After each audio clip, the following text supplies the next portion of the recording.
Las zorras tienen cuevas para dormir. Las aves de los cielos tienen nidos, mas el Hijo del Hombre no tiene un lugar donde su cabeza recostar.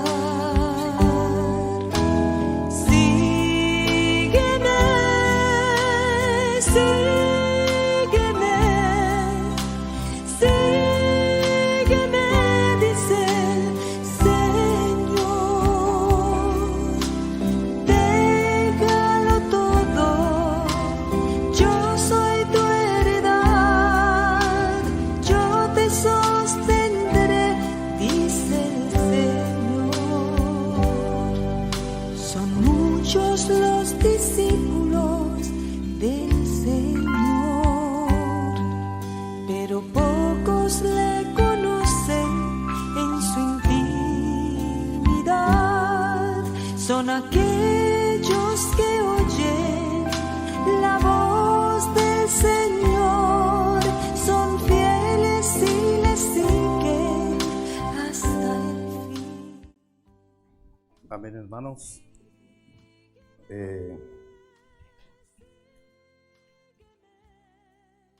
Es una ocasión muy hermosa, muy especial, de poder estar juntos.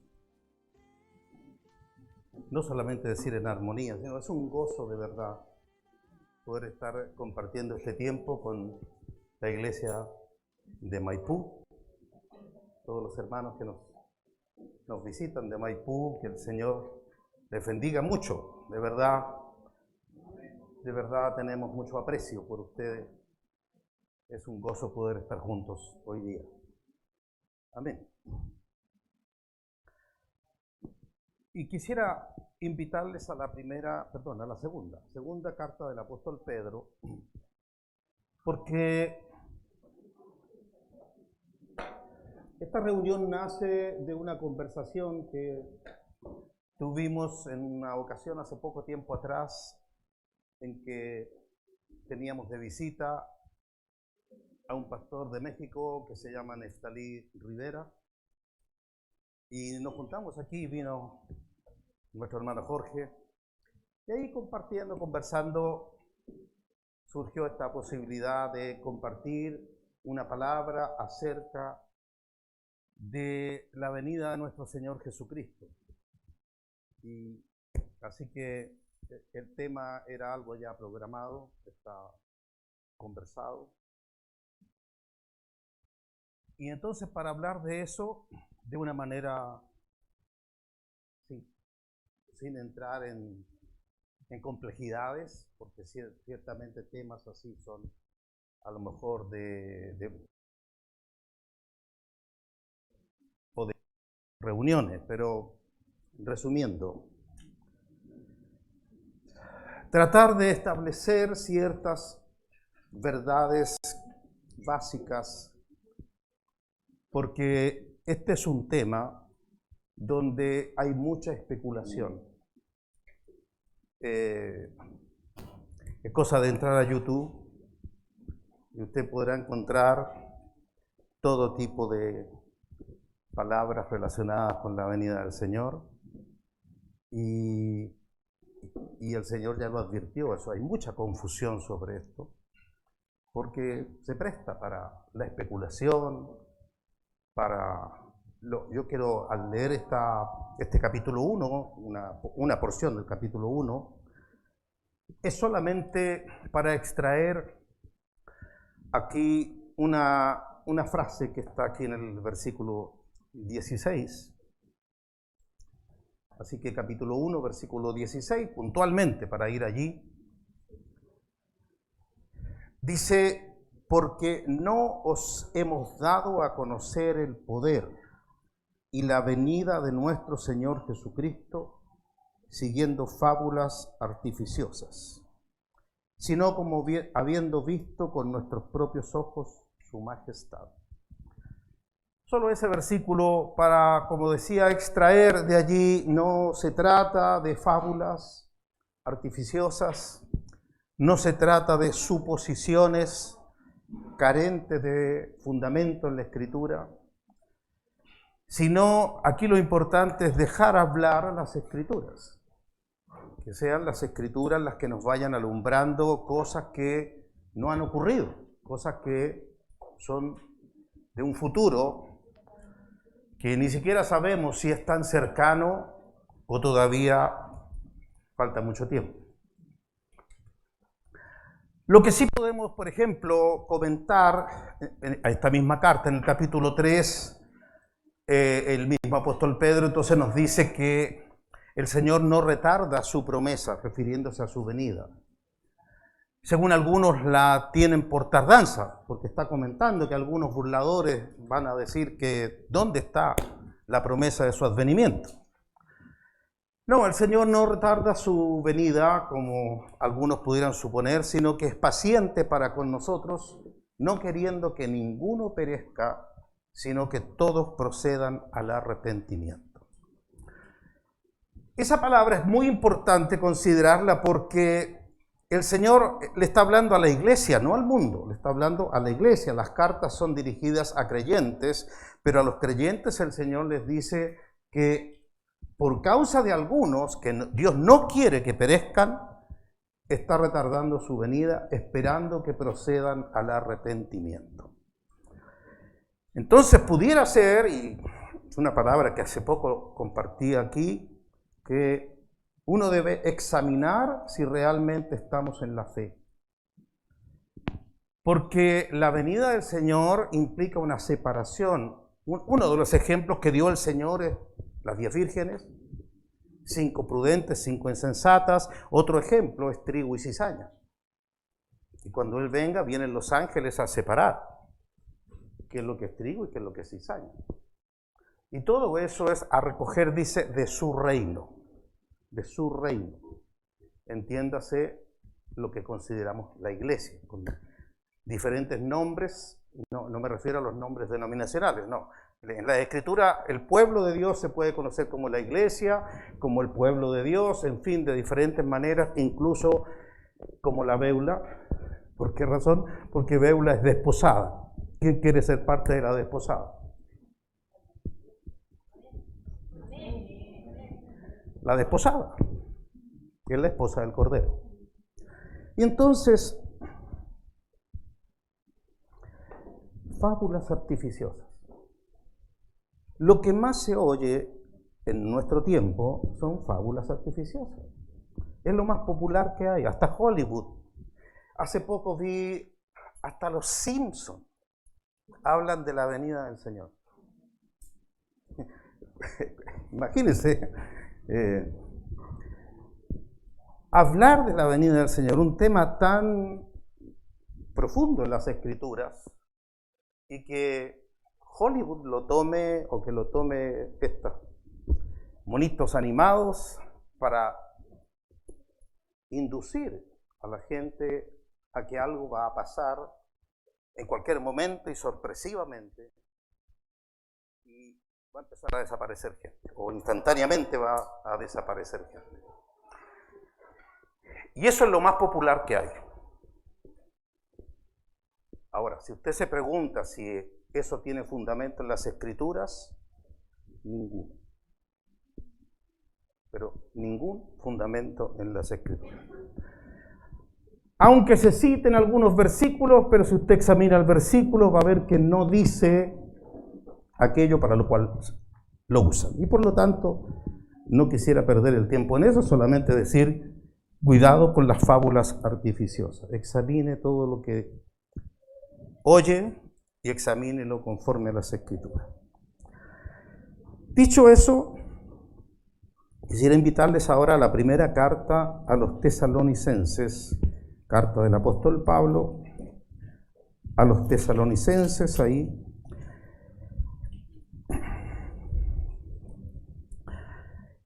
En el capítulo 4, desde el versículo 13, el apóstol Pablo comienza a hablar acerca de la resurrección, la esperanza que tenemos en la resurrección, y de aquí surge el término arrebatamiento, porque el versículo 17 dice luego: nosotros los que vivimos, los que hayamos quedado, seremos arrebatados juntamente con ellos en las nubes para recibir al Señor en el aire, y así estaremos siempre con el Señor. Amén. Y de ahí surge el arrebatamiento, y quizás más popularmente conocido, el rapto. ¿Ya? Este es el versículo puntual que habla del arrebatamiento y que tiene que ver con la venida del Señor. Y si usted entonces pasa al capítulo 5, porque sigue hablando de lo mismo, y dice: pero acerca de los tiempos, es decir, ¿cuándo va a ocurrir esta resurrección? Pero acerca de los tiempos y de las ocasiones, no tenéis necesidad, hermanos, de que yo os escriba, porque vosotros sabéis perfectamente que el día del Señor vendrá así como ladrón en la noche. Bueno, de aquí se toma muchas veces justamente esto popular que les decía, para decir en cualquier momento, porque no hay aviso, el ladrón no avisa, ¿verdad? Sería un fracaso para el ladrón avisar que va a ir a robar en la noche.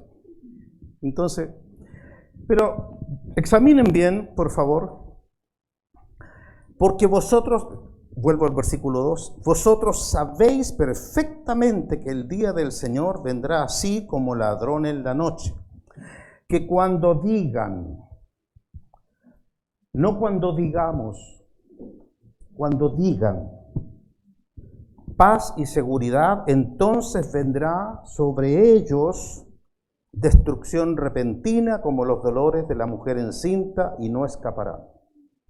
Mas vosotros, hermanos, no estáis en tinieblas para que aquel día os sorprenda como ladrón. Y aquí está la gran diferencia. El mundo está en tinieblas.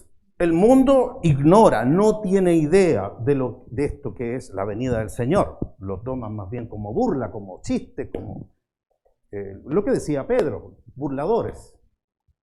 Sí. Pero dice aquí, la iglesia, los creyentes, no estamos en tinieblas para que aquel día nos sorprenda como ladrón. Es decir, ese día a los creyentes no los debe sorprender. No debe ser una sorpresa. Versículo 5, porque todos vosotros sois hijos de luz e hijos del día, no somos de la noche ni de las tinieblas. Por tanto, no durmamos, cuidado, no lo tome literal.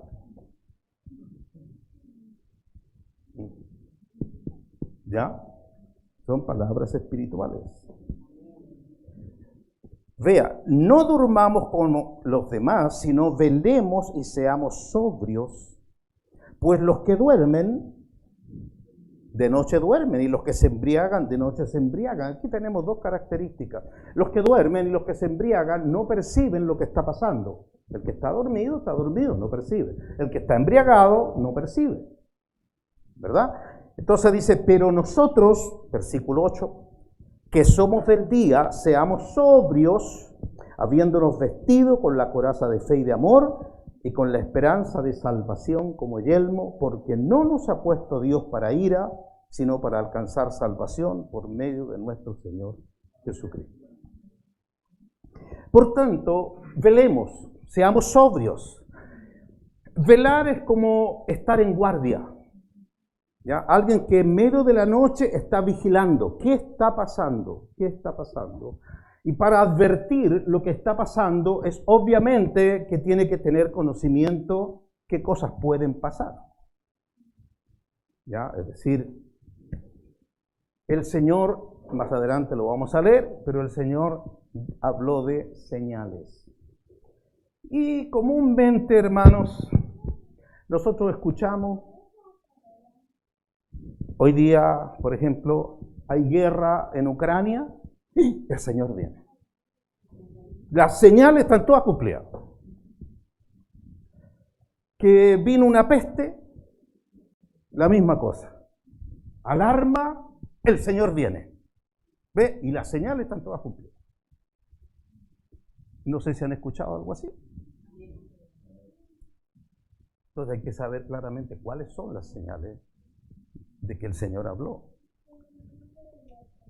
para no dejarse arrastrar por todos estos, lo que el Señor llamó falsos profetas. En abundancia van a haber, dijo el Señor, muchos falsos profetas. Bien, dicho eso, si me acompañan a la segunda carta a los tesalonicenses.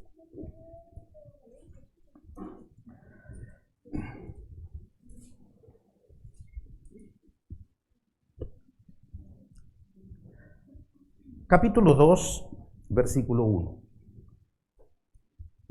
Vea cuál es el tema que va a tratar aquí. Pero con respecto a la venida de nuestro Señor Jesucristo y nuestra reunión con Él, ese es el tema. ¿Amén? Fíjense. Respecto a la venida de nuestro Señor Jesucristo y nuestra reunión con Él. Si eso no es el arrebatamiento, ¿qué es lo que es? ¿Cuándo nos vamos a reunir con el Señor? Bueno, cuando Él venga. ¿La iglesia no está esperando su venida? Así vendrá, en el libro de los Hechos, capítulo 1, así vendrá como le habéis visto ir al cielo, en las nubes del cielo.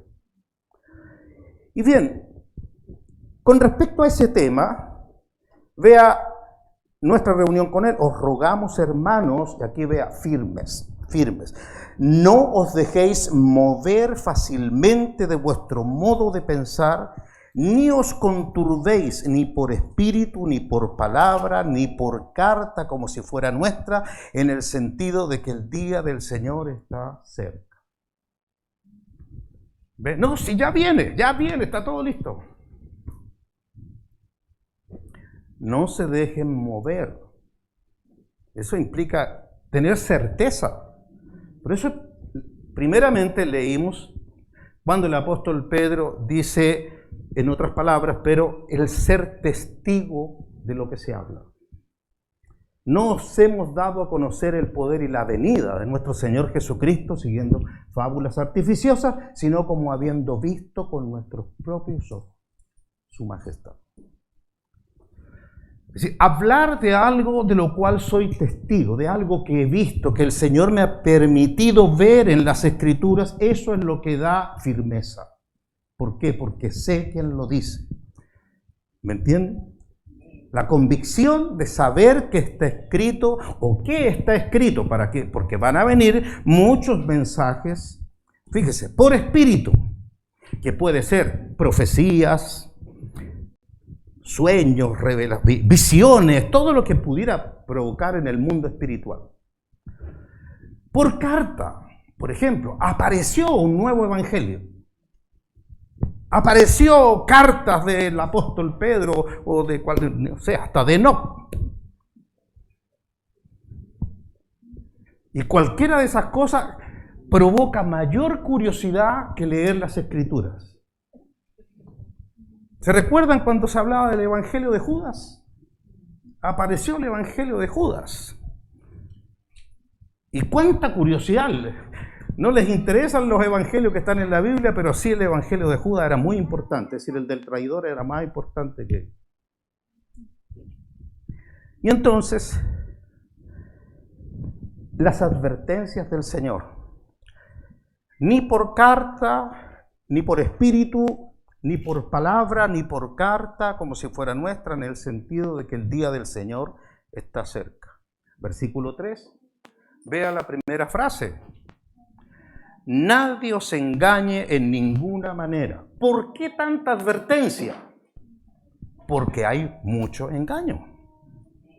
Porque es un tema que se presta para especular, incluso para mostrarse uno a sí mismo diciendo, el Señor me muestra, me revela. Y es un tema donde se da mucho de eso.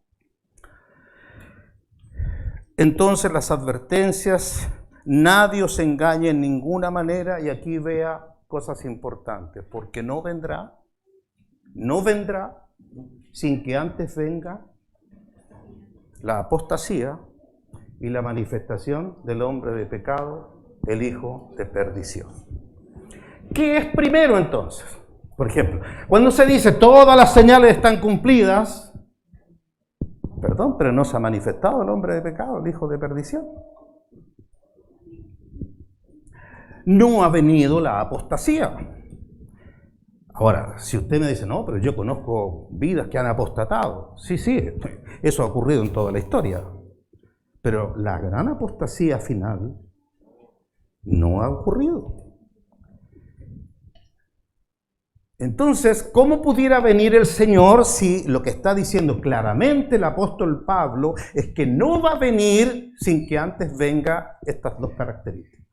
Manifestación del hombre de pecado, hijo de perdición, anticristo, llámele como quiera, pero primero la manifestación de ese imperio y como consecuencia de ello una gran apostasía. ¿Qué va a pasar con ese imperio o ese varón, el líder de ese imperio? Dice el versículo 4, el cual se opone y se levanta contra todo lo que se llama Dios o es objeto de culto, tanto que se sienta en el templo de Dios como Dios, haciéndose pasar por Dios. ¿Cómo pudiera ser que la iglesia no perciba eso?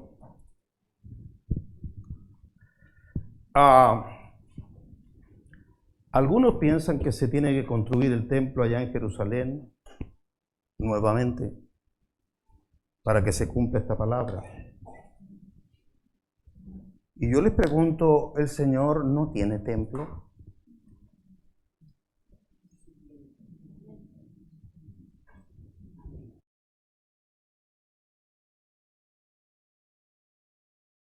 Que el templo de Dios somos nosotros. Y se sentará en el templo de Dios como Dios, haciéndose pasar por Dios.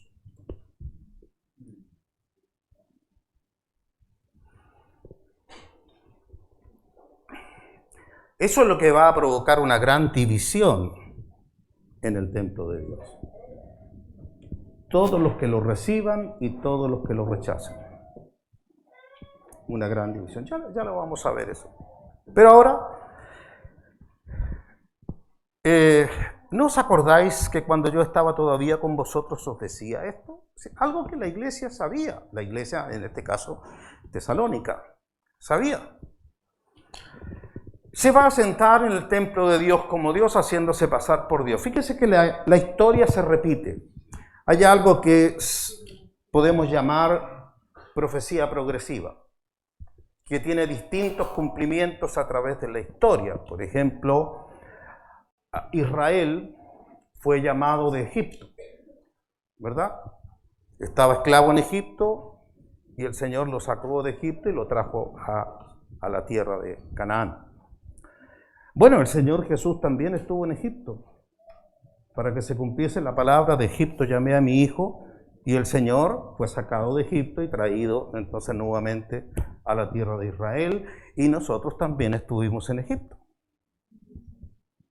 Entonces, la misma palabra tiene distintos cumplimientos a través de la historia y todavía se sigue, como Dios sigue llamando a vidas que están en Egipto para que vengan a su reino. Entonces, el poder entender que hay palabras que uno puede decir ya se cumplieron, pero van a tener un nuevo cumplimiento. Está el cumplimiento literal y está el cumplimiento espiritual. El templo de Dios hoy día es espiritual. Dios no está interesado en un tercer templo, porque en ese templo ya se cumplió todo lo que había que hacer, ya se cumplió. Ese templo ya, el Señor dijo, no quedará piedra sobre piedra. Todo esto ya pasó. Ahora el templo de Dios somos nosotros. Bueno, dejémoslo ahí porque puede provocar un cierto temor eso de que se va a sentar en el templo de Dios.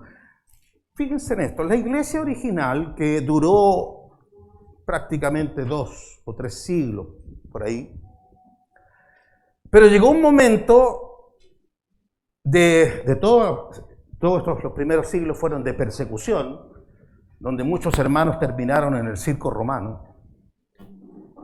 Pero llegó un momento en que el propio emperador supuestamente se convirtió al Señor. Y aquí es donde se cumplió esa palabra, se sentó en el templo de Dios como Dios haciéndose pasar por Dios. De ahí se origina el papado. ¿Y quién es el papa? ¿No dice que es el vicario? ¿Qué significa vicario? El que está en lugar de. Se sentó en el templo de Dios diciendo, yo soy el que represento a Dios. Y eso hasta el día de hoy tenemos alguien, un hombre, sentado en el templo de Dios, lo que era la iglesia de la época, y siguió a través de los siglos, sentado en el templo de Dios como si fuera Dios. ¿Y qué hace la gente con él?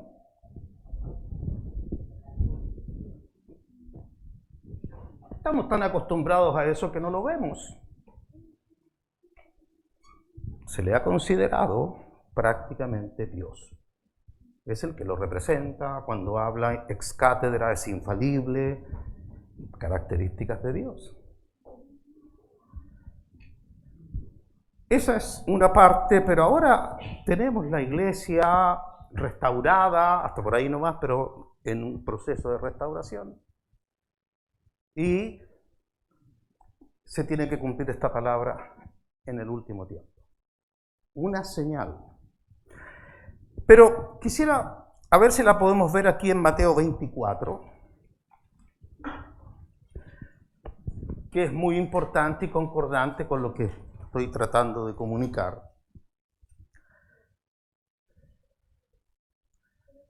Dice el versículo 1, cuando Jesús salió del templo. Claro, uno ve la parte literal primero, sí, ahí estaba el Señor Jesús, todo el capítulo 23, se produjo toda esa prédica reprensiva hacia los escribas y fariseos. Eso ocurrió en el templo, ¿ya? Y ahora dice, cuando Jesús salió del templo, Jesús abandonó el templo. Una figura para decir, Dios abandonó ese templo, porque ese templo ya cumplió todo su propósito. Bueno, dice, cuando Jesús salió del templo y se iba, se acercaron sus discípulos para mostrarle los edificios del templo, que era, como decir, el gran orgullo de los israelitas. El orgullo de los judíos era su templo, un templo lleno de oro, de muchas cosas preciosas. El templo se dice que era una maravilla. Por lo tanto, le muestran al Señor, mira Señor, en paralelo de en Marcos y Lucas, qué piedras y qué edificios, esa es la expresión. Mira Señor, qué piedras y qué edificios. Respondiendo él les dijo, ¿veis todo esto?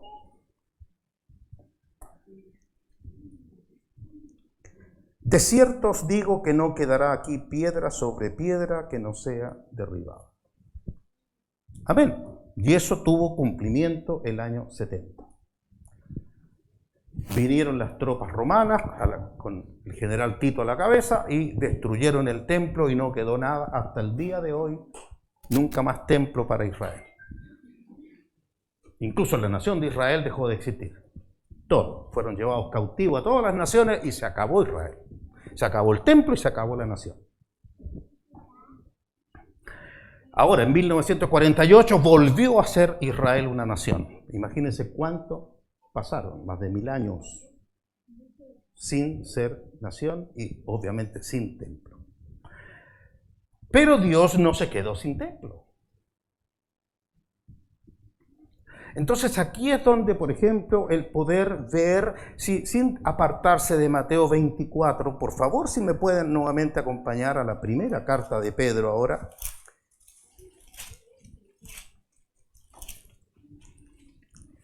Vamos a volver a Mateo 24, pero por favor.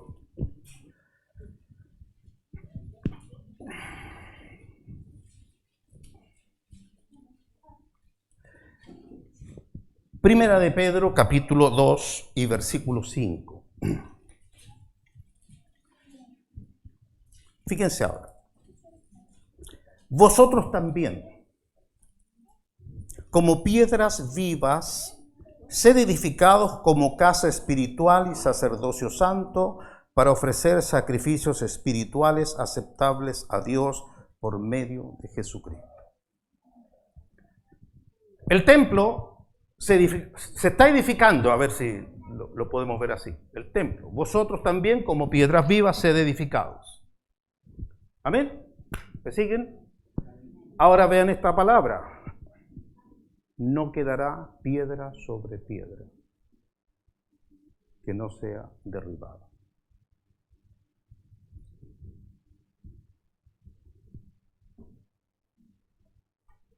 Está lo literal que ocurrió en Jerusalén y está lo espiritual. Vosotros también, como piedras vivas, sed edificados como casa espiritual. ¿Qué implica la edificación? Unidad. Unidad. Estar edificado se requiere, ¿no es cierto? Si fuera ladrillo, cemento, algo que una, que pegue. Lo que une el templo de Dios es el amor. Es decir, ¿cuál es el pegamento que Dios usa para unirnos a nosotros como templo? Es el amor. Unirse unos a otros en amor. Y así se edifica la iglesia. Pero llegará el día en que alguien se va a sentar en el templo de Dios y no quedará piedra sobre piedra que no sea derribada. Y ahora volvamos a Mateo 24 para que vean el cumplimiento de eso.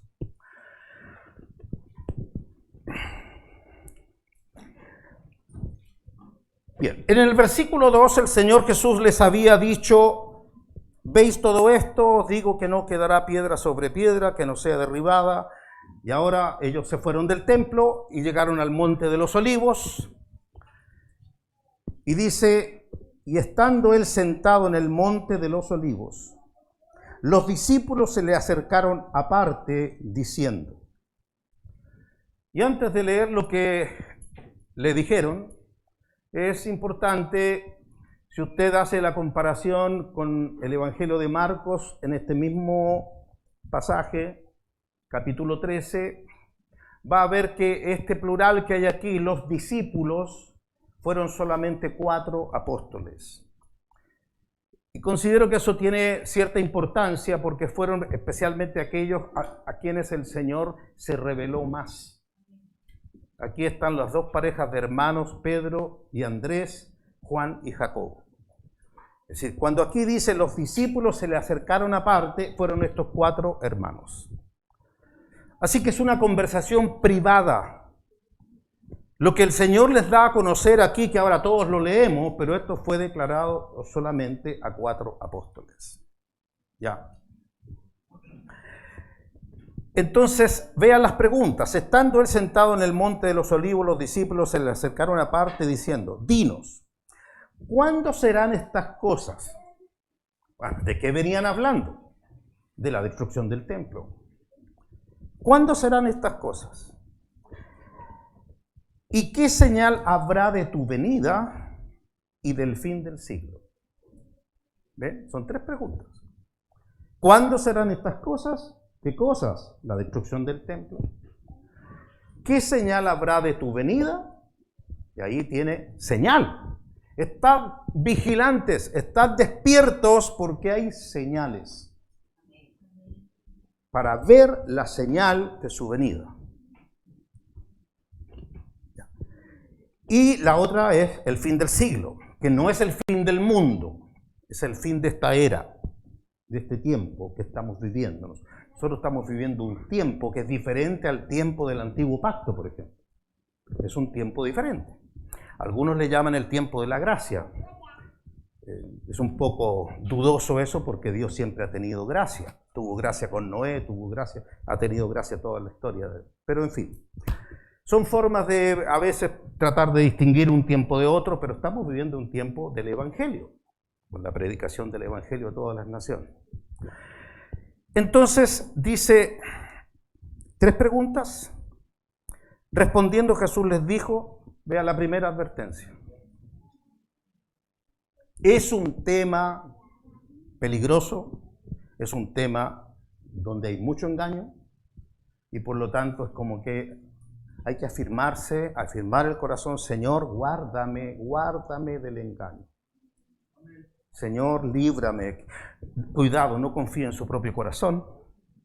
No vaya a pensar, no, a mí no me engaña. No. Señor, tenga misericordia de nosotros y nos guarde del engaño, porque el engaño es muy sutil. Para hacer engaño tiene que parecer verdad. Si no parece verdad, entonces no engañaría a nadie. El engaño, para hacer engaño, tiene que parecer verdad. Entonces, hay que estar con los ojos muy abiertos, muy atentos y conocer qué dice el Señor para no dejarse mover. Entonces, mirad que nadie os engañe, porque vendrán, ¿cuántos? Aquí van a ver repetidamente la palabra muchos. Muchos. Ahora, yo les digo, hermanos, ¿qué es más fácil? ¿Estar entre los muchos o estar entre los pocos?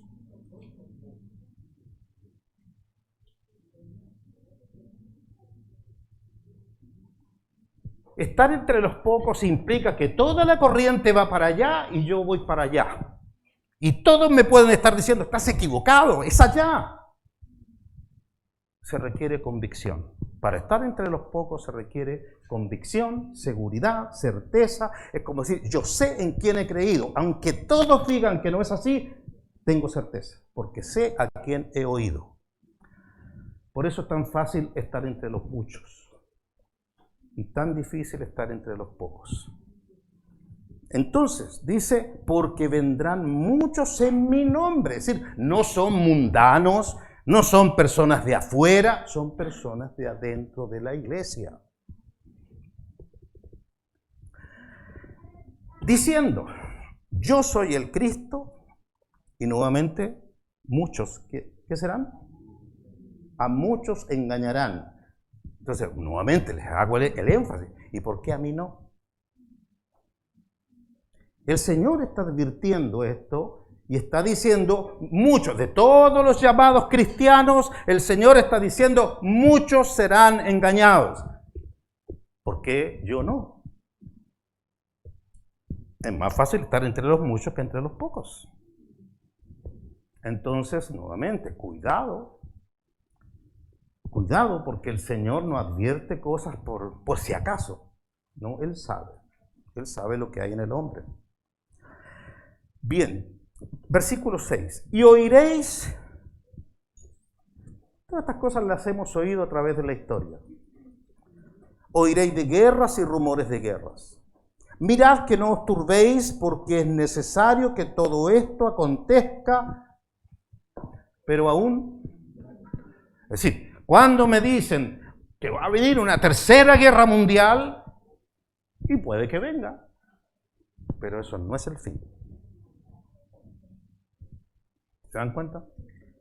Es decir, el problema, las guerras no son una señal de la venida del Señor. Versículo 7 dice, porque se levantará nación contra nación y reino contra reino y habrá pestes, acabamos de pasar por una, y hambres, y hay hambres en diferentes lugares. Hay tanta hambre que hay que sacar el 10%.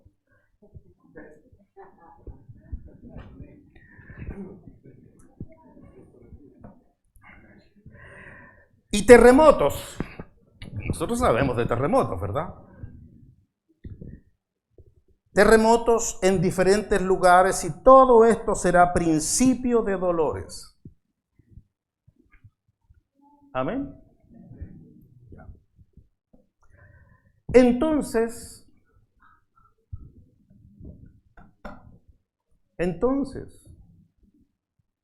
¿a quién le gusta leer ese versículo 9? Os. Eso significa ustedes. A ustedes les estoy hablando. Os entregarán a tribulación. No, pero a mí me dijeron que la iglesia no pasa por la gran tribulación. ¿Qué tan difícil es interpretar ese versículo? Os, a ustedes. os entregarán a tribulación y os bendecirán.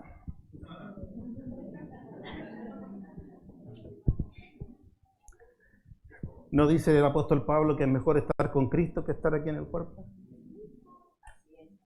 Es una bendición. Y ahora, y seréis aplaudidos, premiados, reconocidos. Digamos, hermano, ¿a quién le gusta ser aborrecido? Y vea, seréis aborrecidos de todas las gentes por causa de mi nombre. Es decir, identificarse con el Señor Jesucristo va a provocar tal aborrecimiento.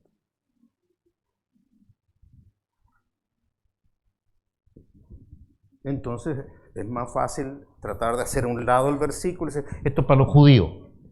Y los judíos ni creen en él. No, esto es para la iglesia. Seréis aborrecidos de toda la gente. Y vea, está claro, ¿no? Yo no estoy forzando las escrituras. El Señor le está diciendo a esos 4 apóstoles, seréis aborrecidos de todas las gentes. ¿Y por qué causa? Por causa de mi nombre. Así que es por ser creyente. Y entonces, ¿qué va a pasar? Aquí vean lo del templo. Nos unimos en, a ver, hermanos, nos amamos, qué lindo que hoy día estemos juntos, Maipú y Talagante. Y podemos citar el Salmo 133, ¿verdad? Mirad cuán bueno y cuán delicioso, lo digo eso por si acaso alguno no sabe cuál es el Salmo. Pero venida esta palabra, seréis aborrecidos de toda la gente, va a comenzar la gran apostasía. No, yo no soy de ellos. No. Hay un tal Jorge Jiménez que es medio fanático, pero no, yo no.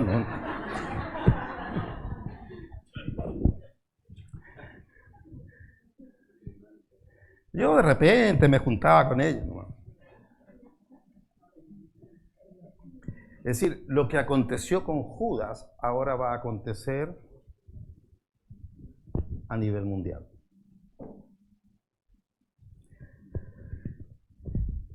Muchos tropezarán entonces y se entregarán unos a otros y unos a otros se aborrecerán. Es decir, los que se amaban, venida la persecución, se aborrecerán. Cada uno tratando de salvar su propia vida. ¿No queremos ver eso? Yo le digo, hoy día, hermanos, hoy día, viniera el Señor, ¿sabe lo que encuentra de iglesia? La iglesia que describe el apóstol Pablo en Efesios capítulo 5, desde el versículo 25 en adelante, no tiene mancha, ni arruga, ni cosa semejante, sino que es santa y sin mancha. Usted ve a la iglesia contemporánea, nos aborrecemos unos con otros, nos dividimos por cualquier causa, no nos amamos, no nos saludamos siquiera. ¿Usted cree que el Señor viene por esta iglesia? La iglesia va a ser metida al fuego.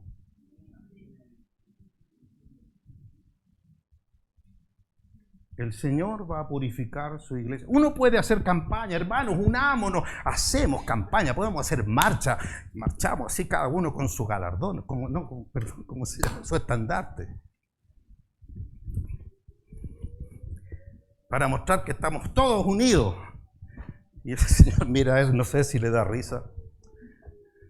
Esfuerzos vanos del hombre, porque en realidad no estamos unidos. Y Dios conoce eso. Dios sabe. Dios sabe que en la iglesia, ¿lo digo o no lo digo? No todos aman al Señor. Y Dios lo sabe. entonces os entregarán a tribulación. Eso es, los voy a meter al fuego y los voy a probar. Y ahí se va a manifestar el versículo 10. Muchos tropezarán entonces. Porque a mí me habían dicho que el Señor venía, que nunca. No, nosotros, ¿cómo vamos? El Señor sufrió por nosotros, ¿por qué nosotros vamos a sufrir? Bueno, ¿y los padecimientos de los apóstoles? Las persecuciones en toda la historia de la iglesia y hasta el día de hoy, hay países donde ser cristiano es pena de muerte. Y nosotros, como vivimos en esta cultura así tibia, entonces, bueno, ser cristiano no es problema. Pero va a venir algo mundial, un aborrecimiento a los cristianos a nivel mundial. No nos vamos a poder esconder. O soy o no soy. Entonces dice que muchos tropezarán entonces y se entregarán unos a otros, y unos a otros se aborrecerán. Y muchos falsos profetas se levantarán y engañarán, nuevamente, ¿a cuántos? En ese ambiente, piensen en ese ambiente, en ese estado, donde usted se va a encontrar con traiciones, con hermanos que amaba, que confiaba y ahora los ve negando al Señor, donde no encuentra ayuda de nadie. Versículo 12, y por haberse multiplicado la maldad, ¿qué decíamos? ¿Qué es lo que une al cuerpo? ¿Qué es lo que une el templo de Dios hoy día? El amor. El amor de muchos se enfriará. Es como algo que se derrite y ya no estamos unidos. El amor se enfrió. Y ahora el 13, más el que persevere hasta el fin, este será salvo.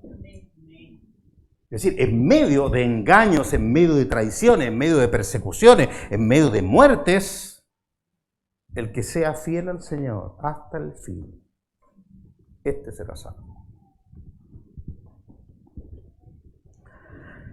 Y vean, y será predicado este evangelio del reino en todo el mundo. Esto es lo que yo más destaco, en el sentido que el Señor le está hablando a 4 personas.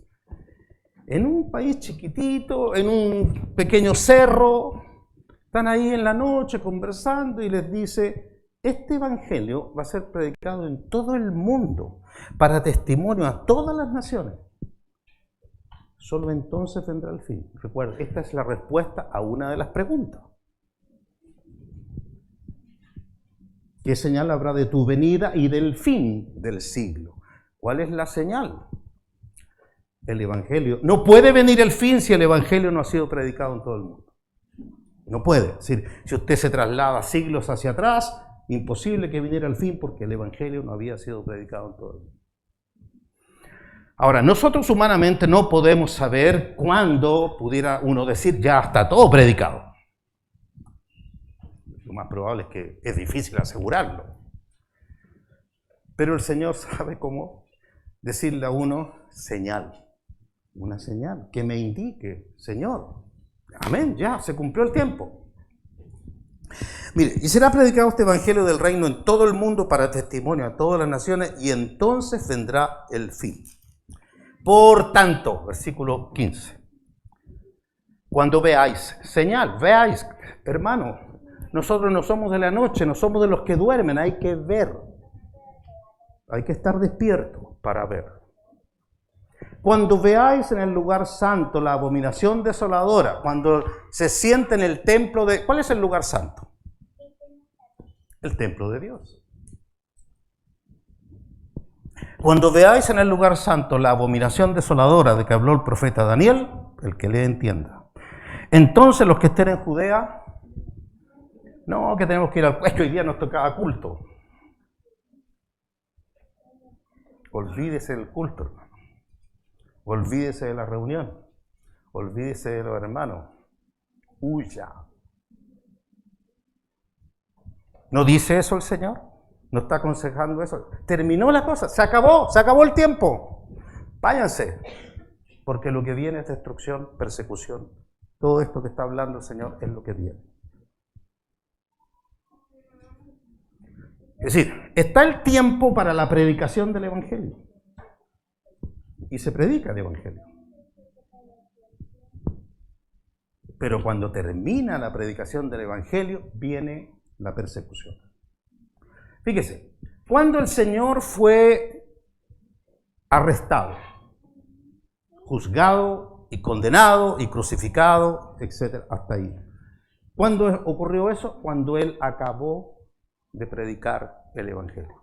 No le interrumpieron nada. Fue cuando, si usted lee Juan 17, oración del Señor Jesús al Padre, versículo 4 dice: Padre, he acabado la obra que me diste que hiciese. No fue interrumpida. Él terminó su obra y entonces vinieron las tinieblas y vino todo ese falso juicio, su condenación y muerte. Pero terminó. Si usted ve en el libro de los Hechos, capítulo 20, el apóstol Pablo manda llamar a los ancianos de la iglesia de Éfeso. Y entre otras cosas, en medio de todo ese discurso que hay ahí, les dice que estoy limpio de la sangre de todos porque no he rehuido anunciaros todo. Es decir, no me faltó nada. Todo el consejo de Dios. Es una obra terminada. Él se está despidiendo. Es una obra terminada. Pero dice, porque yo sé que después de mi partida entrarán en medio de vosotros lobos rapaces que no perdonarán al rebaño, y esto es más fuerte todavía, y de vosotros mismos se levantarán hombres que hablen cosas perversas para arrastrar tras de sí a los discípulos. Y el apóstol Pablo lo tenía muy claro. ¿Por qué ocurría eso? Después de su partida, no antes. Porque mientras estaba, es como decirlo de esta otra manera, mientras está la luz, las tinieblas no pueden venir, porque hay luz. Para que hayan tinieblas aquí, por ejemplo, hay que apagar la luz. Hay que quitar la luz y se manifiestan las tinieblas. El apóstol Pablo se iba y dice, esto va a pasar después de mi partida. Ya. Y si ahora ustedes van a Apocalipsis capítulo 11, se van a encontrar con dos testigos que menciona ahí el apóstol Juan. Y a ver si lo leemos.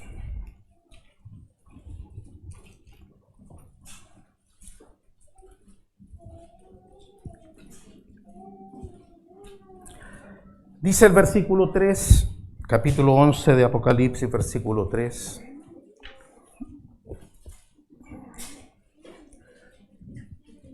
Amén. Y daré a mis dos testigos que profeticen por 1260 días vestidos de cilicio. Daré a mis dos testigos que profeticen por 1260 días vestidos de cilicio. 1260 días son 3 años y medio. Bien. Dice más abajo, versículo 7, cuando hayan acabado su testimonio. Entonces, ¿qué se entiende? Después de 3 años y medio. Cuando hayan acabado su testimonio, vea, obra terminada. Cuando hayan acabado su testimonio, la bestia que sube del abismo hará guerra contra ellos y los vencerá y los matará. No antes. Cuando hayan acabado su testimonio. ¿Qué estoy tratando de mostrar? Que el Evangelio va a ser predicado en todo el mundo y todo ese tiempo se va a poder predicar el Evangelio y con poder de Dios, con evidencias del Espíritu Santo. Por eso hablamos de una restauración paulatina. La iglesia no ha sido plenamente restaurada y esperamos que el Señor ojalá nos restaure en nuestro tiempo. Entonces va a ser predicado el Evangelio. Y una vez que se ha predicado el Evangelio, decía aquí el Señor Jesús, entonces vendrá el fin. cuando se acabe de predicar el Evangelio, entonces tendrá el fin. Y entonces dice el versículo 15, por tanto, cuando veáis, esta es la señal, hermanos, cuando veáis en el lugar santo la abominación desoladora de que habló el profeta Daniel, entonces, ¿cuál es la abominación desoladora? Lo que dijo el apóstol Pablo a los tesalonicenses, cuando veáis que el hombre de pecado se sienta en el templo de Dios como Dios, váyanse, huyan. Ahí no hay nada que hacer, que no, que el templo somos nosotros, que el templo es mío, esto, olvídese de todo eso. Váyanse. ¿Por qué razón? Versículo 16, entonces los que estén en Judea, huyan a los montes. El que esté en la azotea no descienda para tomar algo de su casa, y el que esté en el campo no vuelva, que se me quedó el celular.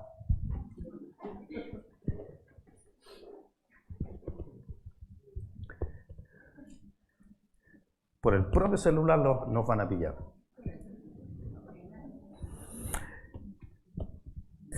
El que esté en la azotea no descienda para tomar algo de su casa, y el que esté en el campo no vuelva atrás para tomar su capa. Mas hay de las que estén en cinta y de las que críen en aquellos días. Orad pues que vuestra huida no sea en invierno ni en día de reposo, porque habrá entonces lo que la iglesia no quiere oír.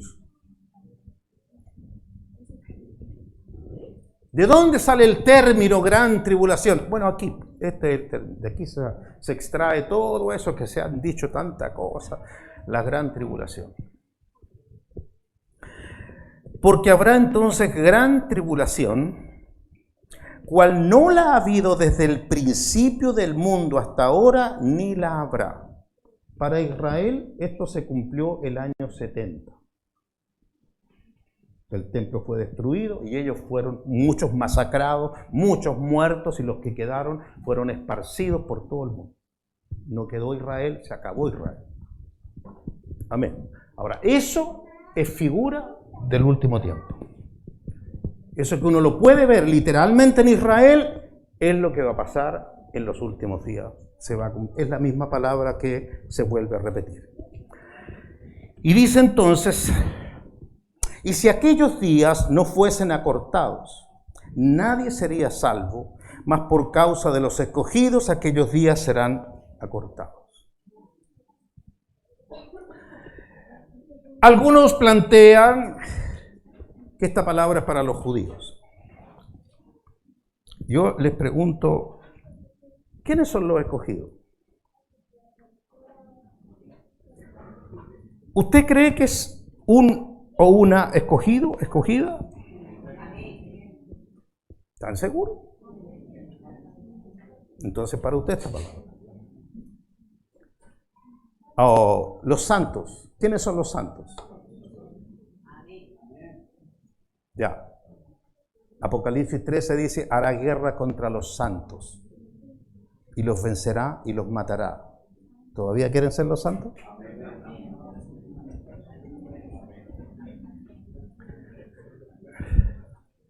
El Señor advierte estas cosas, pero Él ha dicho, no teman a los que matan el cuerpo. Por eso que hay que oír su palabra en todo lo que Él nos enseña. Él tiene palabras de vida eterna. Y si usted tiene vida eterna, ni un cabello de vuestra cabeza perecerá. Así como uno puede leer pasajes tan fuertes como que nos pueden perseguir hasta matarnos, también debo tener la certeza que el Señor ha dicho que ni un cabello de nuestra cabeza perecerá. Porque el que tiene vida eterna, tiene vida eterna. No puede morir porque tiene vida eterna. Entonces podrán matar el cuerpo, la carne, pero el alma no pueden tocarla.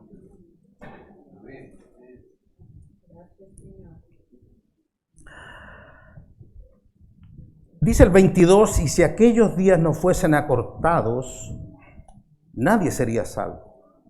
Mas por causa de los escogidos, aquellos días serán acortados. Aquí no está diciendo que el día va a durar 20 horas, por ejemplo. Porque hasta esa interpretación he oído.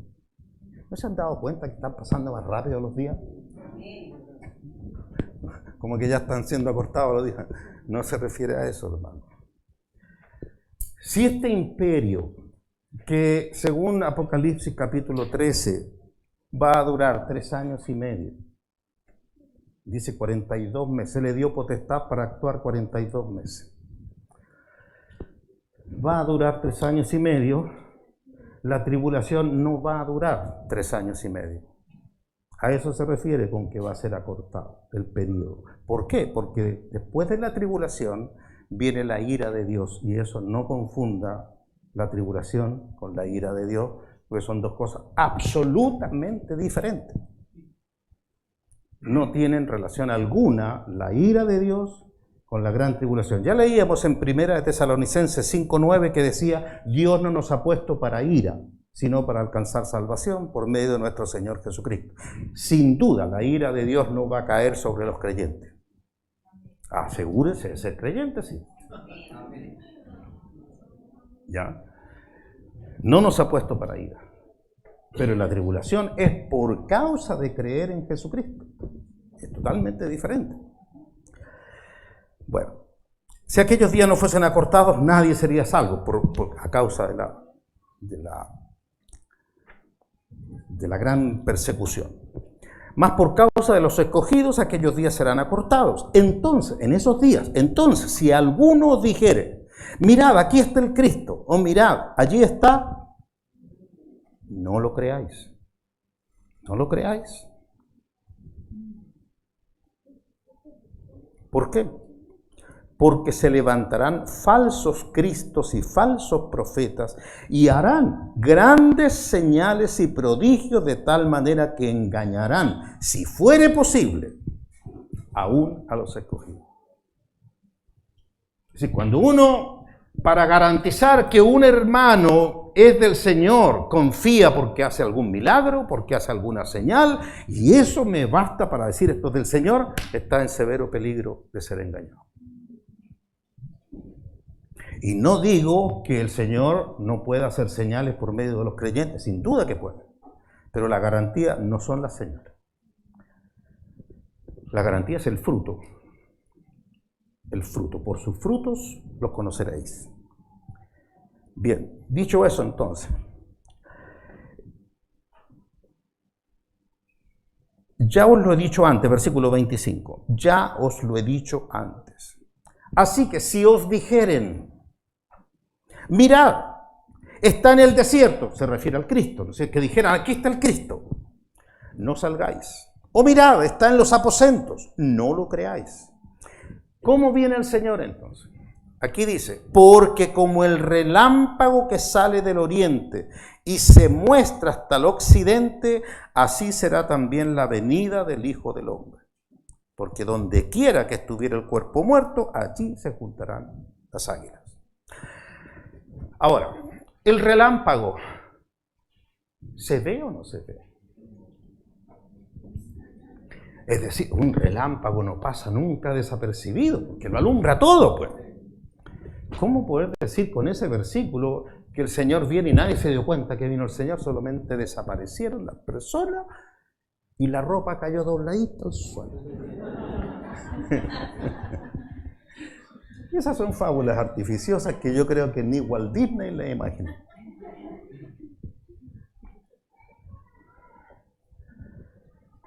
¿Se dan cuenta, hermanos? Como el relámpago que sale del oriente y se muestra hasta el occidente, lo alumbra todo. Así será la venida del Señor. Porque donde quiera que estuviera el cuerpo muerto, allí también se juntarán las águilas. ¿Qué produce un cuerpo muerto? Atracción a las águilas, las atrae. Donde esté Cristo van a ser atraídos todos los suyos. Esa es la figura. Donde se manifieste el Señor, los suyos van a ser llevados a donde Él está. Amén. Ahora, vean, el versículo 29 claramente va ordenando las cosas, porque aquí viene la señal de su venida. Esta es la respuesta para la otra pregunta. ¿Cuál es la señal de tu venida? E inmediatamente después de la tribulación de aquellos días, no en medio, no antes, después de la tribulación de aquellos días, el sol se oscurecerá, la luna no dará su resplandor y las estrellas caerán del cielo y las potencias de los cielos serán conmovidas. ¿Cómo cree usted que va a estar el mundo frente a una cosa así? Esto es mucho más que un terremoto, pero mucho más. Se oscurece el sol, caen, uno llamaría, ¿no es cierto?, meteoritos. Caen las estrellas del cielo. En ese ambiente, y dice, entonces aparecerá la señal del Hijo del Hombre. ¿Qué señal habrá de tu venida? Mire la tremenda señal. Entonces aparecerá la señal del Hijo del Hombre en el cielo, y entonces, ¿qué va a pasar? Lamentarán todas las tribus de la tierra y verán, no que no lo verá nadie, y verán al Hijo del Hombre viniendo sobre las nubes del cielo con poder y gran gloria. Eso fue lo que le dijeron los ángeles a los apóstoles en el libro de los Hechos, capítulo 1. Así como lo habéis visto ir al cielo, así vendrá el Señor. Y ahora, arrebatamiento, versículo 31. Y enviará sus ángeles con gran voz de trompeta y juntarán, ¿quiénes eran los escogidos? ¿Qué más claro? Y juntarán a sus escogidos de los cuatro vientos, desde un extremo del cielo hasta el otro. ¿Quiénes dijo el Señor que venían a el arrebatamiento? ¿Quiénes son los que actúan ahí? Los ángeles del cielo. Yo no le veo confusión a este pasaje, lo veo absolutamente claro. El asunto son lo que uno ha oído, los prejuicios y las cosas que se van diciendo y que traen tanta confusión para no entender un pasaje tan claro como aquí lo dice el Señor. Primeramente le hacen tres preguntas. ¿Cuándo serán estas cosas? ¿Qué señal habrá de tu venida y del fin del siglo? Y el Señor toma todos estos pasajes para responder esas tres preguntas. Quisiera considerar, como ustedes ven aquí, la ira de Dios.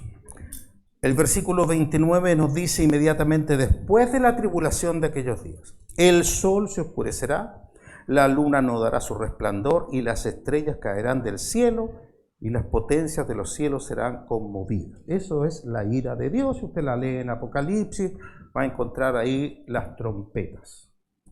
Entonces, recordará que el Señor dice que viene con gran voz de trompeta. No va a sonar literalmente una trompeta. Las trompetas son las señales que se usan para anunciar un evento. Por ejemplo, yo no hice el servicio militar, pero si alguno lo hice y dice, yo digo alguna cosa equivocada, ustedes me corrigen, pero yo entiendo que se toca la trompeta, qué sé yo, para levantarse, se puede tocar la trompeta para atacar, para retirarse, distintos toques de son señales. ¿Estoy bien, no, sargento? Ya, estoy bien, dice. Ya. Entonces, la trompeta son señales, advertencias. Y el Señor, cuando está hablando de esto, de sonido de trompeta, está hablando de que van a ocurrir señales para que los que están velando puedan darse cuenta qué es lo que viene, qué está pasando. Si me pueden acompañar al libro de Isaías, capítulo 13, comparen, por favor,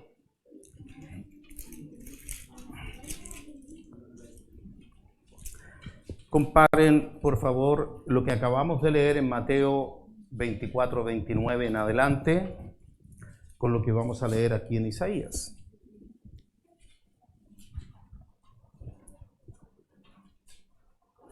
No sé si recuerdan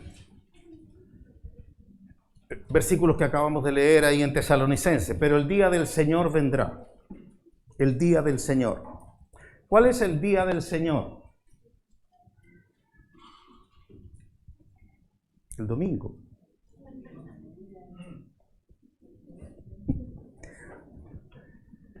¿O será el sábado? El día del Señor vendrá como ladrón en la noche. ¿Recuerdan que lo leíamos? Ya. Versículo 6 del capítulo 13 de Isaías. Aullad. ¿Saben aullar?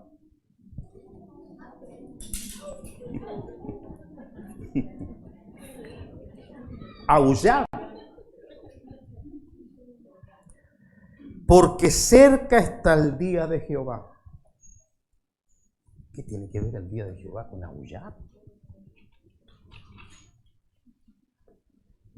Es como, esto es, lo que va a pasar es terrible, terrible, hermano. Aullad, porque cerca está el día de Jehová, vendrá como asolamiento. ¿Sabe lo que es quedar todo en soledad? Asolamiento del Todopoderoso. Por tanto, toda mano se debilitará y desfallecerá todo corazón de hombre. Se llenarán de terror. Angustias y dolores se apoderarán de ellos. Tendrán dolores como mujer de parto. Se asombrará cada cual al mirar a su compañero, sus rostros de llamas. He aquí el día de Jehová viene. ¿Ve? El día del Señor viene. He aquí el día de Jehová viene terrible y de indignación y ardor de ira para convertir la tierra en soledad y raer de ella a sus pecadores. Arrancar a todos los pecadores. Esto no es la gran tribulación. La gran tribulación es la persecución a la iglesia, a los santos, a los escogidos. Pero ahora viene el castigo de Dios para los que atribulan a la iglesia. A saber de qué lado quiere estar uno. Porque si la gran tribulación es dura, esto es mucho más terrible. Y dice entonces, versículo 9, he aquí el día de Jehová viene terrible y de indignación y ardor de ira para convertir la tierra en soledad y raer de ella sus pecadores. Por lo cual, y ahora recuerden lo que leíamos en Mateo, inmediatamente después de la tribulación de aquellos días, el sol se oscurecerá, la luna no dará su resplandor y las estrellas caerán de los cielos. ¿Recuerdan? Mateo 24, 29. Bien, aquí dice, por lo cual las estrellas de los cielos y sus luceros no darán su luz, y el sol se oscurecerá al nacer, y la luna no dará su resplandor, y castigaré al mundo por su maldad, y a los impíos por su iniquidad, y haré que cese la arrogancia de los soberbios, y abatiré la altivez de los fuertes. Ese es el día del Señor. No es la gran tribulación. El día del Señor es la ira de Dios. El día del Señor viene con su ira, pero viene el Señor Jesús. Viene el Señor Jesús en su día para arrebatar a los suyos y dejar caer su ira sobre la tierra. Entonces, versículo 12, ahí sí que habla de los escogidos y dice, haré más precioso que el oro fino al varón y más que el oro de Ofir al hombre. Porque haré estremecer los cielos y la tierra se moverá de su lugar en la indignación de Jehová de los ejércitos y en el día del ardor de su ira. La palabra nos dice que Dios es tardo para la ira. Imagínense cuánto lleva Dios soportando al hombre.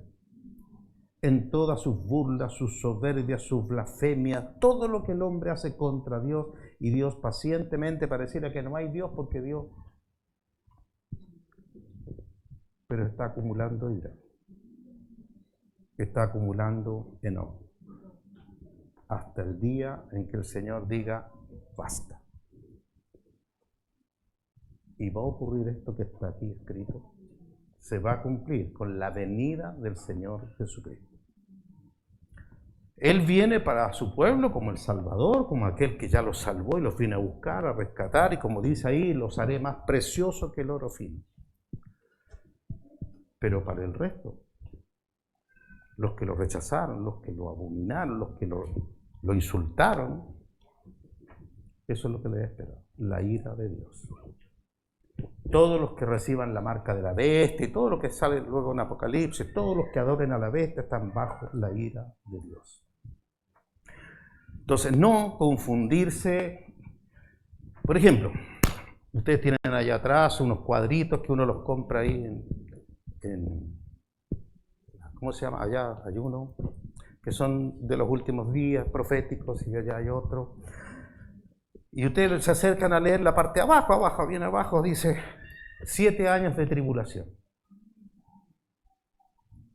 Y esto es lo popular, en todo sale. Si usted puede, confírmelo lo que le estoy diciendo. ¿Y de dónde salen los 7 años de tribulación? En ninguna parte. Pero alguien dice algo, la iglesia lo repite y lo hacen una verdad. No tiene ningún fundamento en la Escritura. No hay ningún pasaje en la Escritura que diga que la tribulación va a durar 7 años. Lo más cerca, ¿y en qué se basan? El libro de Daniel, capítulo 9, versículo 27.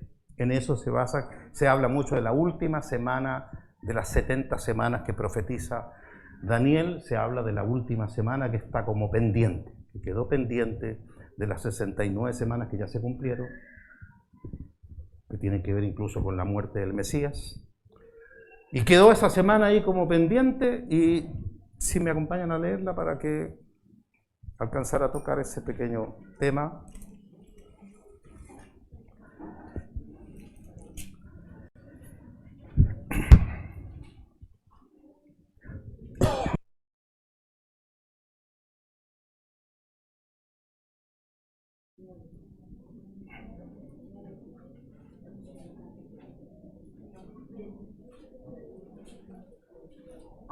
¿Ya?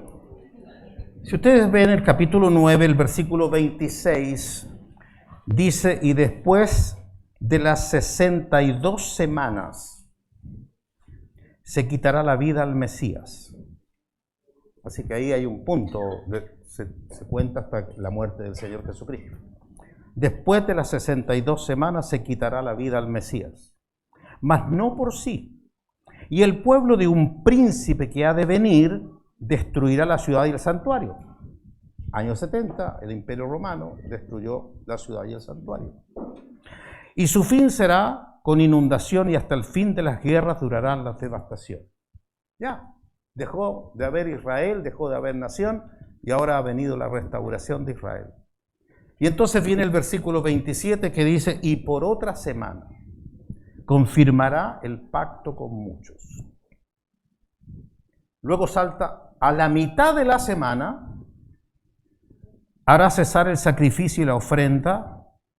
Después de la mitad de la semana, después, con la muchedumbre de las abominaciones vendrá el desolador, hasta que venga la consumación, esa es la ira de Dios, y lo que está determinado, la ira, se derrame sobre el desolador. Y si ustedes ven ahí, ¿dónde dice que hay 7 años de tribulación? Ustedes verán que no dice eso.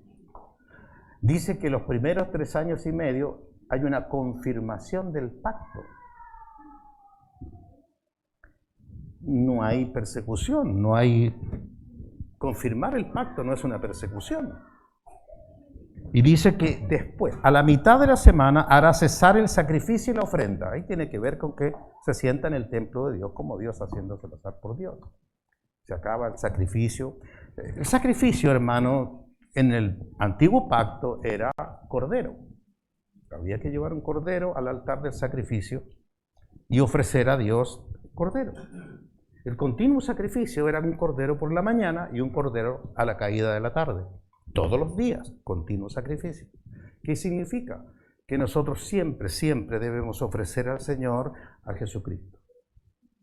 No de palabras, sino de hechos. Es decir, que es como que de nosotros salga olor de Cristo.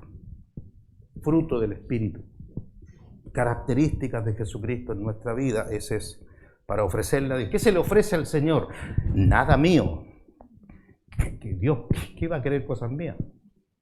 Lo que Dios quiere es ver lo que su Hijo hace en uno, recibir fruto de lo que Jesucristo ha hecho en nosotros. Entonces, ¿qué pasa? Quitarán el continuo sacrificio. Lo que uno le ofrece al Señor, el olor de Cristo, quitarán para poner al hombre en lugar de Cristo, algo abominable. Pero eso va a ocurrir, dice, a la mitad de la semana. Eso es lo que decía el Señor Jesús, cuando veáis la abominación desoladora de que habló el profeta Daniel. Este es el profeta Daniel. Entonces, cuando vean eso abominable, ¿ya? Un hombre que se sienta en el templo de Dios y se hace pasar por Dios, es abominable. Eso, huyan, váyanse. Entonces, después, dice, con la muchedumbre de las abominaciones vendrá el desolador.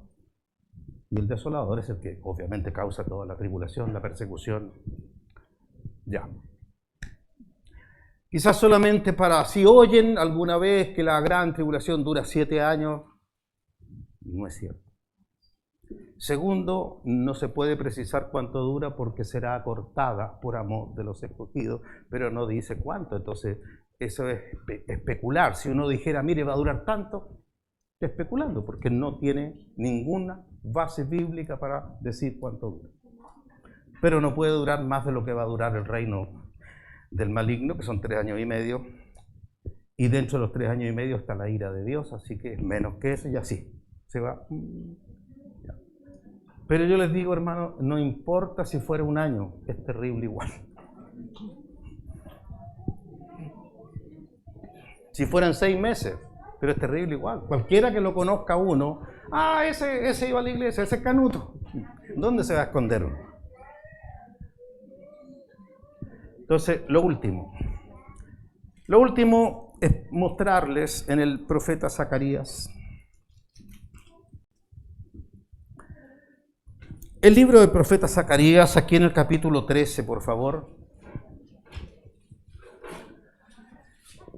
¿Por qué Dios, que nos ama, permite la gran tribulación?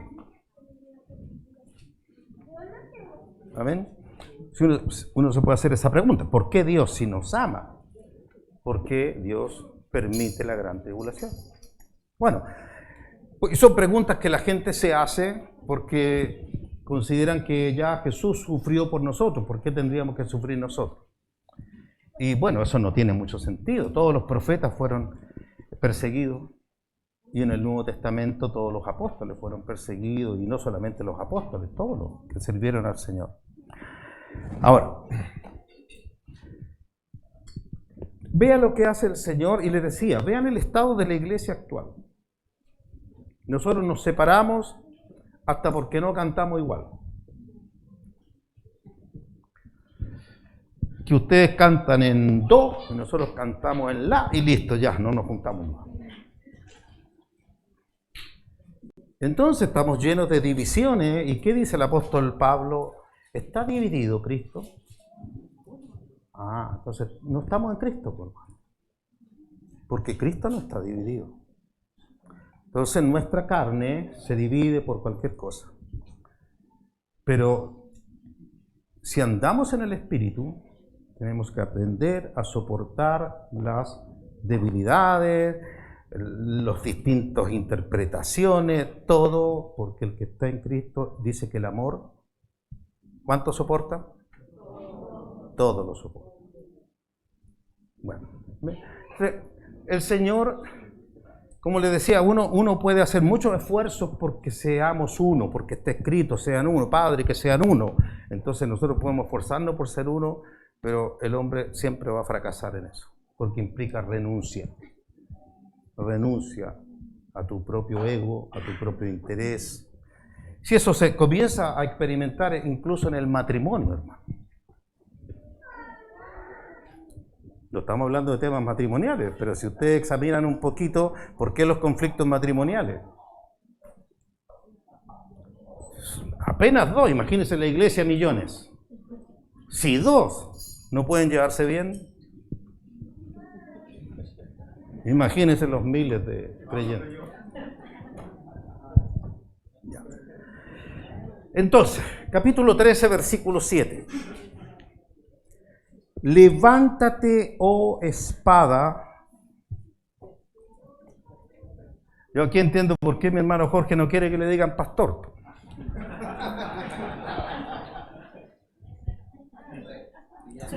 Y le guste o no le guste, es pastor igual.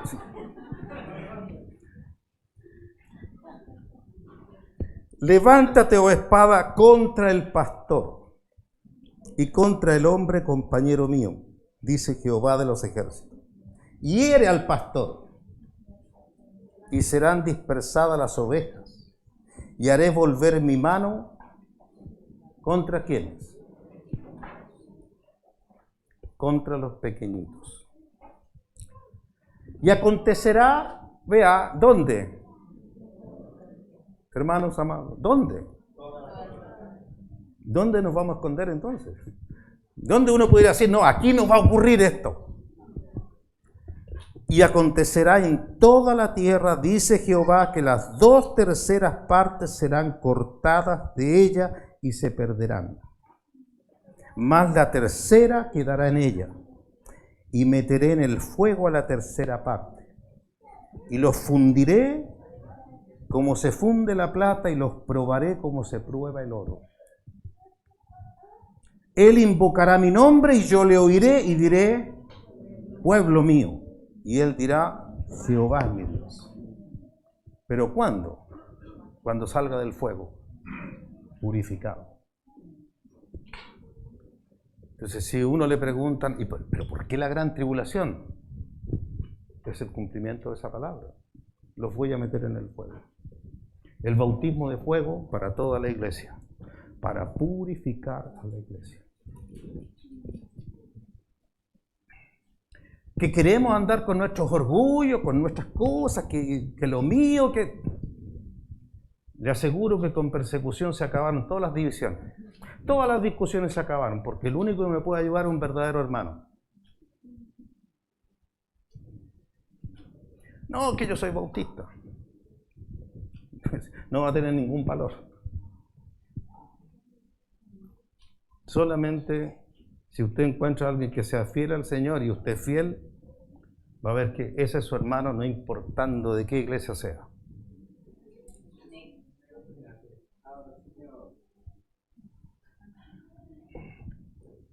El Señor obra de una manera que el hombre no puede hacer. Y Él va a purificar a su iglesia. Él la va a purificar. Amén. Así que toda obra del Señor es buena, aunque nos parezca mal. ¿Recuerdan ese pasaje que está en Romanos capítulo 8, tan reconocido que todas las cosas ayudan a bien a los que aman a Dios? Y todas las cosas son todas las cosas. Esto es a los que conforme a su propósito son llamados. Es decir, Dios tiene un propósito que no tiene que ver con mis sueños, con mis anhelos, con mis gustos, nada que ver. Tiene su propósito. Y su propósito es que nosotros seamos hechos a la imagen de su Hijo, para que Él sea el primogénito entre muchos hermanos. Y para ese propósito, entonces, resulta ser bueno la persecución, la cárcel, los azotes, todo eso es bueno para que su obra se haga en nosotros.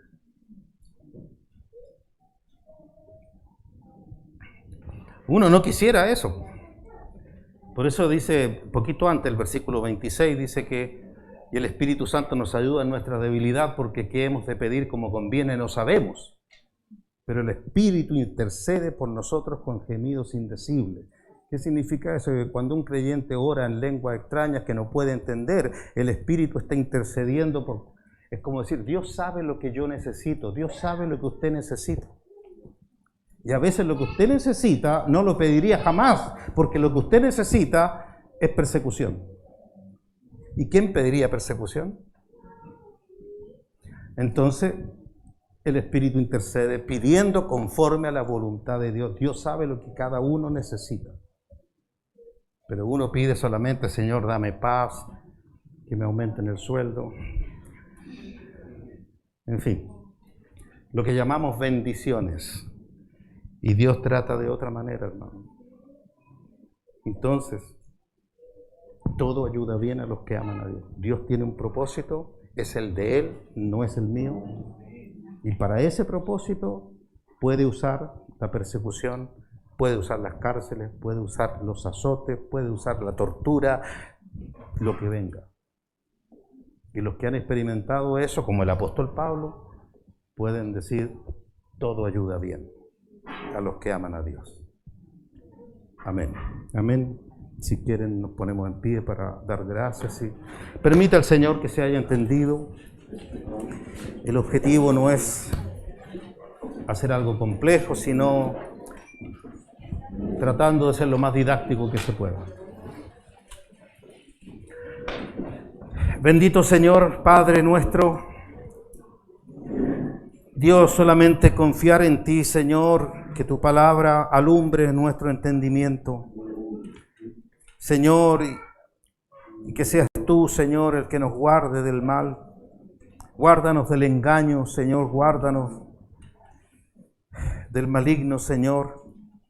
Guárdanos de toda tentación, de toda mentira, Señor. Guarda nuestro corazón, ayúdanos, Señor, para hacer vidas que estén conscientes, vigilando, examinando las cosas, Señor, amando tu palabra, Señor, buscándote a través de las Escrituras, Señor, para no ser desviados, para no ser engañados. Después de tanta advertencia, Señor, que tú nos has hecho, despierta nuestro corazón, Señor, para entender los tiempos que estamos viviendo y para que nuestro corazón se prepare para tiempos más difíciles todavía. Señor, ayúdanos, fortalécenos en la fe y en la esperanza de la vida eterna, en la esperanza de la gloria venidera, que las aflicciones del tiempo presente no son comparables con la gloria venidera que en nosotros ha de manifestarse. Afirma nuestros corazones, Señor, afirma nuestros corazones, Señor, en la verdad, Señor, y ayúdanos, Señor, para no negarte, para no apartarnos de ti, para que no se enfríe el amor en nuestros corazones. Ayúdanos, Señor, porque no confiaremos en nosotros mismos, sino nuestra confianza esté en ti y en tu misericordia para con nosotros. Bendito Señor. Que a ti sea toda nuestra alabanza, nuestro reconocimiento, Señor, que por ti estamos donde estamos, Señor. Gloria a tu santo nombre, Señor. Amén. Amén, amado. Sobre el monte de Sion, y con él todos aquellos que le siguen.